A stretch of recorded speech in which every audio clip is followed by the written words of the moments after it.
Ni inkuru ncamugongo, ni inkuru y'akababaro, ni inkuru y'agahinda yumvikanye mu masaha yashize, ni inkuru benshi bumvishije bagashenguka imitima, ni inkuru y'akababaro yumvikanye mu masaha yo ku munsi w'ejo hashize, ni inkuru yashenguye imitima abantu benshi. Iyi nkuru rero yumvikanye, ni inkuru yaturutse yumvikanye cyangwa se byabereye mu mudugudu wa Burambira mu kagari ka Nyakabungo mu murenge wa Cyumba mu karere ka Gicumbi. Aha niho hakomotse iyi nkuru y'agahinda. Reba hasi rero handitse subscribe nimba ari bwo bwa mbere ugeze kuri uno muyoboro, ubanze uhakande tukugezeho amakuru acukumbuye kandi yizewe 100%. Kanda subscribe rero utazajya ucikwa n'amakuru agezweho tukugezeho kuri uno muyoboro.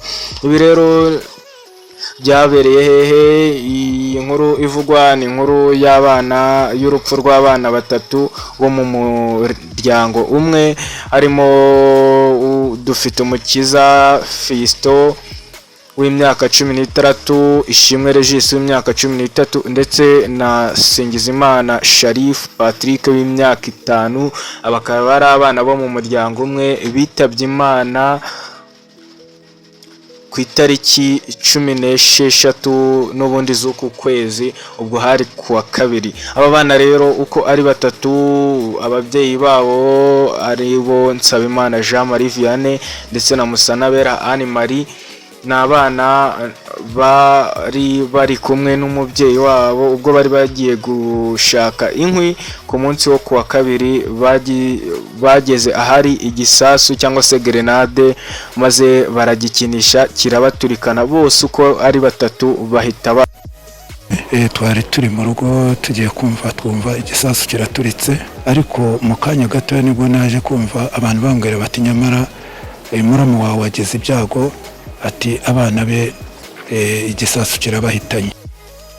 Uyu muryango rero wapfushije abana batatu, ari imfura, ari umukurikira ndetse na bucura, bose bagapfira icyarimwe.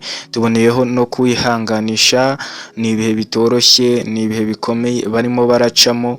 Kubura abana batatu si ikintu cyoroshye, tuboneyeho no kubihanganisha kandi Imana yakire mu bayo aba bana bayo bitahiye bakiri batoya. Cisha umwana w'imfura, cyica umukurikira bwa gatatu, cyica n'umwana uheruka kwiberera. Meya w'akarere ka Gicumbi kandi Nzabonimpa Emmanuel yatangaje ko bagiye kureba icyakorwa bagafata mu mugongo uyu muryango wagize ibyago. Ibi rero kandi ibyo by'iki gisasu si rimwe bibonetse muri aka karere, muri aka gace. Abaturage bavuze ko ibisasu bisanzwe bihagaragara rimwe na rimwe, aho usanga ngo nk'umuturage ajya guca ibyatsi agasanga igisasu shinze wenda mu butaka. Bisasu kandi bakaba bavuga ko ari ahantu habereye urugamba rwo kubohora igihugu, akaba hari bimwe mu bisigazwa byagiye bisigara inyuma, akaba ari byo bigenda bigaragara. Reka nkubwire ngo wowe twabanye kuri uyu muyoboro, wowe twabanye muri aya makuru, reba hasi handitse subscribe ubanze uhakande nimba ari bwo bwa mbere wari ugeze kuri uno muyoboro. Ni umuyoboro ukugezaho amakuru agezweho yo hirya no hino mu gihugu ndetse no hanze yacyo. Ndabashimira rero mwe twabanye, murakoze, murakarama, ciao ciao.